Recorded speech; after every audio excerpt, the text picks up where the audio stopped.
Lucio, this is Rod with Nawadi Herbals. A few days ago, May 23rd, I turned 72. Kimberly asked me what I wanted to do for my birthday, and I had been reading how the Trail of Tears had started on May 23rd, 1838. So 110 years before I was born was the beginning of the Trail of Tears. Now, they had been rounded up for a while before that, but the trail began on that date.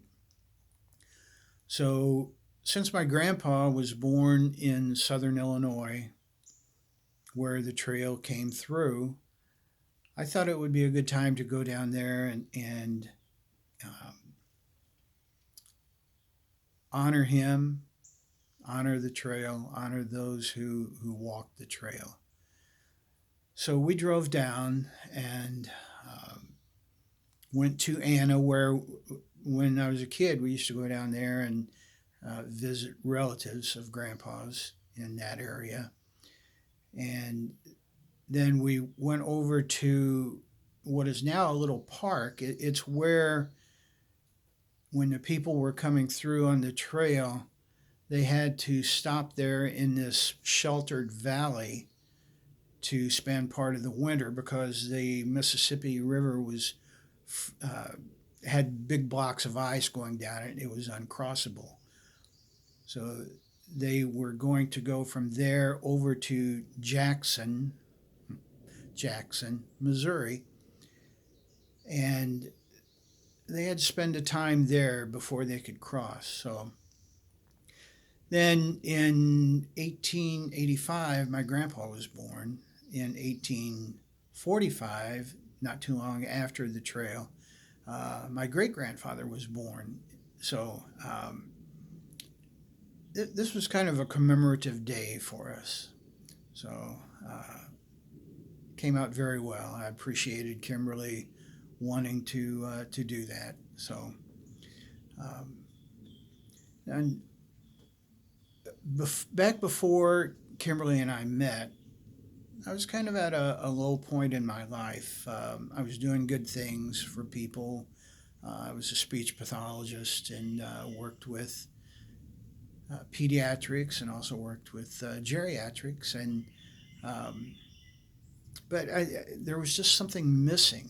And out here in Hawk Hollow, I would go out into the field, out in the ceremonial circle, and I would say prayers.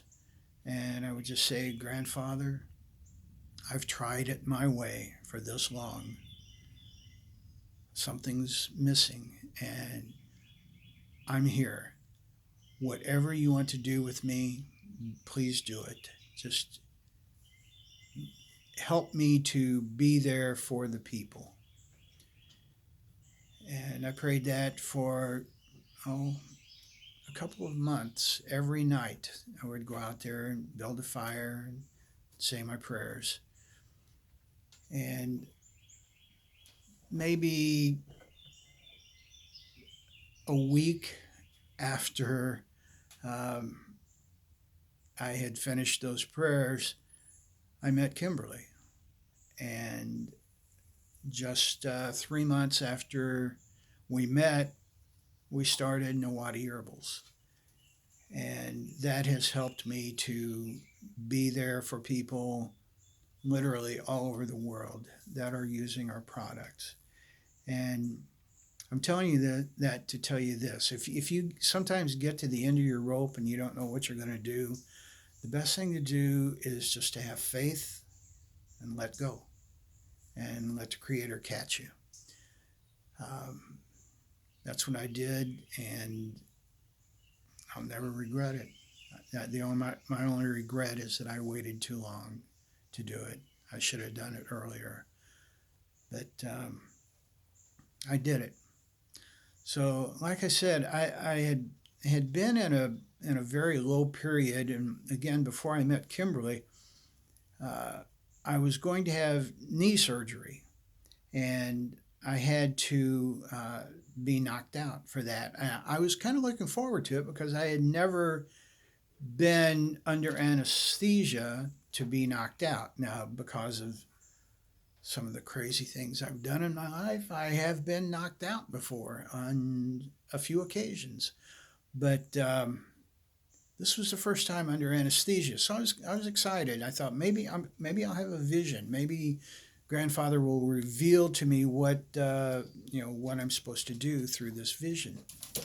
So, uh, spoiler alert: nothing.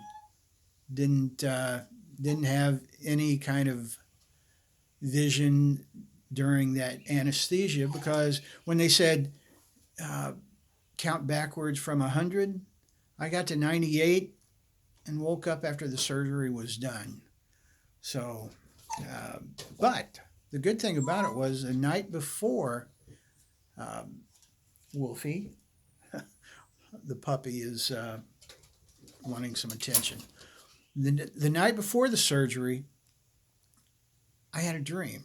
And normally I don't remember my dreams, but this one was very vivid.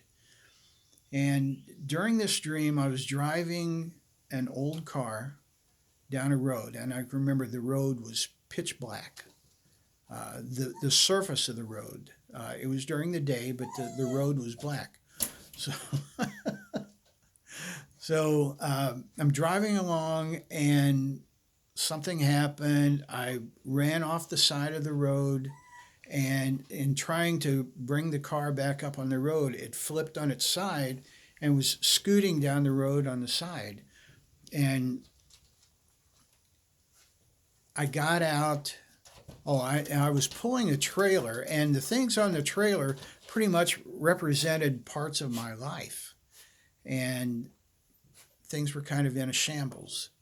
So I got out of the car, I was looking, and I noticed, the first thing I noticed was everywhere that my car had slid along the road, the black had been taken off and it was then red.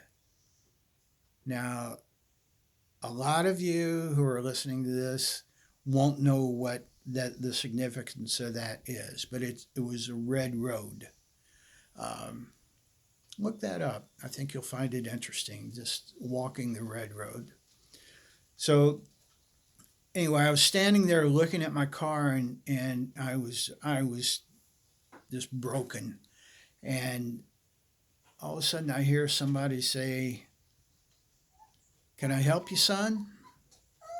And I looked over, and there was a man standing there. Couldn't see his face. He had a wide brim hat on, kind of a glow. And I just said, I don't know what I'm going to do. And he said, "Tell you what, you just talk to the people, and I'll take care of this for you, son." And I said, talk to the people? What do you mean, talk to the people? And he said, "Well, look." And he pointed behind me, and down in the valley, there were hundreds of people. And I was kind of taken aback. I said, what do I talk with them about? And he said, "Well, some of them will just want to ask you questions, and some of them are going to want you to touch them." And because I was a Reiki master, I knew what he meant by that. And some are just going to want to sit with you for a while. And I said, "Why?" Because you got to remember, I was low, I was down, and I wasn't wanting to spend much time with myself then, so I couldn't figure out how anybody else would want to spend some time with me. So I said, "I'll do whatever you tell me to, if you can help me with this." And he said, "Yeah, just talk to the people." So I went down into the valley, and I did my best. I talked. I did Reiki on some people. I answered questions. I did everything I could to help people. And when I was finished, I had talked with everybody, I went back up, and the car was almost up on its side. There was a man on a tractor out in down in the valley, and he had a rope up to my car, and he was trying to, upright it. So I saw the man again, and I said, I talked with the people, and can I help, with this? And he said, no. He said, you just go back and talk to the people. And I turned around and looked, and there were more people there. So I said, okay, I'll go down. So I went down, I talked, and I talked, and I talked, and I answered, and um, I did everything that was asked of me by the people. And then when everybody was gone, I went back up.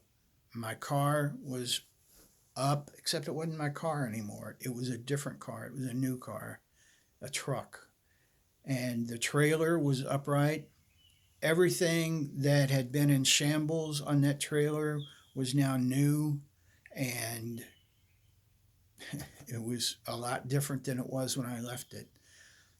So I looked at the man, and I said, sir, I don't know how I'm ever going to repay you for this. And he said, son, you just talk to the people. You do what the people want. And that's what I've been trying to do I'll do that for the rest of my life. And he said, you just talk to the people and work with them, and I'll be there. I'll help. And I said, well, thank you, sir. I really appreciate that. And he just said, it pays to have friends, don't it, son? And with that, I just want to say thank you to all of my friends, all of the people who wished me a happy birthday, all the people who were there for me, all the people who need me. I thank you. I will do whatever I can to help. And I appreciate your friendship, and I appreciate everything that you have done for me along my way. Oh, thank you.